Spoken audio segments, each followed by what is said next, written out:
जम्मू कश्मीर की असम्बली में 5 रोज़ तक ये जो बिज़नेस चला तो इसमें काफ़ी हंगामा आराई भी देखने को मिली। तो हमारे साथ इस वक्त एमएलए जो एनसी के हैं राजपोरा से गुलामुद्दीन मीर साहब, तो इनसे जानेंगे कि इस असम्बली सेशन में क्या रहा। मीर साहब, काफ़ी हंगामा आराई भी देखने को मिली, तो बिज़नेस क्या रहा इस बार इस असम्बली में? देखिए, ये जो 4-5 दिन जो असेंबली सेशन हमारा चला, इसमें कोई शक नहीं है कि पहले 4 दिनों में हंगामा आ रहा ही वहाँ हुई। बीजेपी चूँकि उनकी मजबूरी थी, अंदर से ये भी चाहते थे कि 370 और 35A यहाँ हमें वापस मिली, लेकिन मजबूरी थी उनको। 2 स्टेटों में हिंदुस्तान में इलेक्शन चल रहा है, उनको मजबूरी थी वो वॉकआउट करने की और वह नाराबाजी करने की। बहरहाल कल जो दिन था उसमें बहस हुआ, इसमें डिस्कशन हुआ गवर्नर एड्रेस पर। लास्ट दिन इससे ही 2 सेशन हुए हैं और 2 सेशनों में, दोनों सेशनों में कंप्लीट अच्छी तरह से बहस मुबासा हुआ और आखिर में हमने गवर्नर एड्रेस को वो पास हुआ। इस और जो फैसले नेशनल कॉन्फ्रेंस ने खासकर इंतखाबी मुहिम के दौरान किए थे, लोगों से जो वादे किए थे, जो बड़े फैसले हमने मंशूर में जो वादे किए थे, इसमें सबसे बड़ा जो हमने वादा किया था कि 200 यूनिट पावर हम मुफ्त लोगों को दे देंगे, उस पर काम हुआ है और इंशाल्लाह अनकरीब इस पर ऐलान भी हो जाएगा। और जो हमारे कल मंत्री साहब ने, जो हमारे इस फूड सप्लाईज के मंत्री साहब है, उसने भी कल असेंबली में ऐलान किया है कि हम अनकरीब लोगों को 12 सिलेंडर जो हमने मुफ्त का फैसला किया है लोगों को देने का और डबल राशन करने का, वो भी अनकरीब वो ऐलान करने वाले हैं। ये सबसे बड़े 3 फैसले हमारे थे।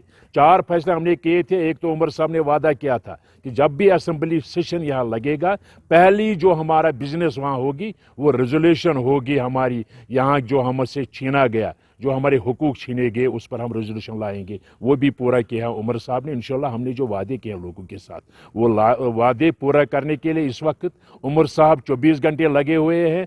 अनकरीब वो वादे भी पूरे हो जाएंगे और जो लोगों की परेशानियाँ, जो मुसीबत, जो उन्हें तकलीफ पिछले 5 साल में देखे हैं, जो उनको गुनागो मुश्किलात से 2-4 होना पड़ा, इंशाल्लाह जो ये 5 साल है, 5 साल में वो तमाम तकलीफ जो मुश्किलात लोगों में थे वो दूर होने वाले। और अनकरीब आप देखोगे मीर साहब 10 साल के बाद यहाँ असेंबली सेशन हुआ, असेंबली चालू हुई, तो क्या आपको लगता है कि जो एक्सपेक्टेशंस लोगों को है वो कहीं ना कहीं फोत हो रही है, जैसे कि ये हंगामा आ रही की वजह से? देखिए, ये जो अपोजिशन का काम मैंने कहा है कि उनकी मजबूरी थी, जो बीजेपी थी उनकी मजबूरी थी कि 2 स्टेटों में उसको हिंदुस्तान में इलेक्शन चल रहा था, उसके लिए उनको ये ड्रामा करना था, ड्रामाबाजी करनी थी। और जो बाकी 2-4 अपोजिशन के जो पीडीपी वाले हैं, जो हर वक्त वहाँ खड़े होते हैं और असेंबली को चलने की कोशिश करते कि असेंबली न चले, उनका तो ये आदत रहा है।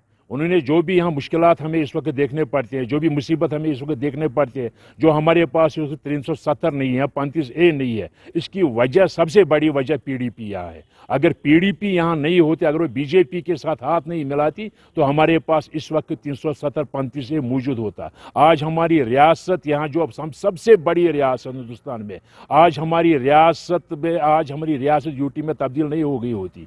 आज यहाँ हमारे लद्दाख जो हमसे अलहदा नहीं हो गया होता।